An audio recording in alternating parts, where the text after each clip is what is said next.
What would you say to voters, Muslim voters who do not want to go to the voting site?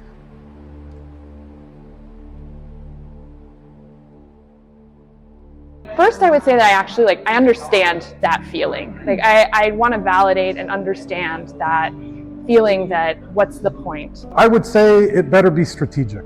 So if your move is to stay out of the game this election cycle, you better have some sort of strategy. If your strategy is I don't want to vote because my vote doesn't count, then that's baloney. I encourage people to vote, especially for our local elections. Oh, definitely. I have definitely advice for Muslims, youth, and everybody actually. As a Muslim, it's our obligation. It's not just a civic duty, it's our religious obligation to stand up against injustice. I would say that's a cop-out, and we can't waste time with that attitude anymore. If you're not going to go to the voting site because you're actively protesting, okay, that's another thing. That's your strategy. You think this is going to work, whatever. I'm not going to convince you otherwise. But I would say if you're on the sidelines and you're not going to go to the voting site this year, then you better start to prepare on a piece of paper your responses to Allah subhanahu wa ta'ala on the day of judgment. When He's going to ask me, I'm not even talking about Him, when He's going to ask me, I put you here in this country, they gave you, this country gave you didn't even ask for it, a right to vote, and you said, nah. So I would say, at the very least, look at your local elections. You actually have a massive impact on local candidates. We have a famous hadith that if you see injustice, you must stop it with your hands, which by voting we could do that. And if not, then use your voice, which again, we're speaking up and we are raising our voice and our concerns, we're protesting. And then if you can't even do that, then make it, feel bad about it in your heart, which is the lowest of your faith. And as Muslims and as American Muslims, we are very blessed and privileged that we have this opportunity to do all of that, to stand up for justice with our hands, do a little bit of an effort, do your part, don't complain, do your part. It's in our hands, we can make a difference, and we can, and again, it's our religious obligation to do so. In our district, District 45, it's a congressional district. There was a number of candidates running in the primary elections. Michelle Steele, she's a Republican. She's the current congresswoman in this district. Derek Tran, he's the Democrat running for Congress. You had Penaloza and Cheyenne Hunt and a few others running in this district. Muslims rallied around Cheyenne Hunt because she took a principled stance on Palestine. Okay. Because of that, they made Penaloza lose. And so Derek Tran won by 300 votes and is now running against Michelle Steele. So this guy, Derek Tran, won literally 300 votes or something like that. And because, out of thousands of votes, by the way, because Muslims in our district, they took a stance against nonsense politics. And because of that, they tanked her campaign. Derek Tran came up. Now, Muslims went to talk to Derek Tran to get something out of Derek Tran. Will you commit to unconditional ceasefire, no AIPAC aid, arms embargo? Nothing. Hasn't committed to anything. All right. Michelle Steele calls us Hamas supporter terrorists.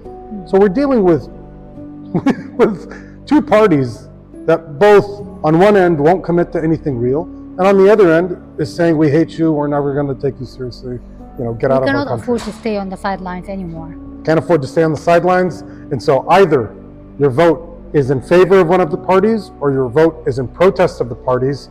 Either way, you need to be strategic. You need to be focused locally. National elections, if you don't believe you make a difference, forget national elections. Focus locally. So if people, they are not planning to vote, I urge them to take advantage of this opportunity. Start on the local level. Vote for your school boards. Vote for your city council. Vote for your county. And vote for the state. You don't have to be voting for a president. You don't have to be voting for a congressperson, but it is very, very important that you vote because your vote matters, and that's the privilege that you have, and also it is the responsibility. As an American citizen, you are responsible to make sure you put the right person in the right place. And I always tell people, vote your conscience. But I think it's important, the answer is not to just check out. First of all, religiously, we're told that we must engage civically for the benefit of our community. And when voting is actually like relatively easy. It's not that hard to do. And so it's the least we can do for our community and for, like I said earlier, like regular people, you know, like us.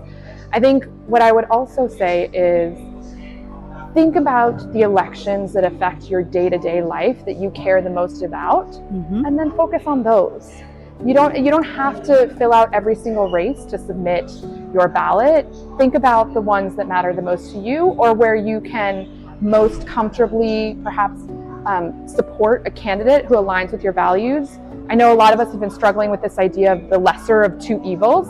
That's not true in every election. In lots of elections, we actually have good choices. So focus on those. So I and can leave the skip others. Well, I can skip the presidential. I can focus. Yeah, on I can skip the Congress. presidential. Maybe my congressional candidates aren't good. But you know what? There's a really great mayoral candidate, or there's a really good school board member who inspires me. And so, even if I leave everything else blank, actually there's also ballot propositions, you know, about rent control, about minimum wage, those kinds of things too, that can also be voted on and that also matter.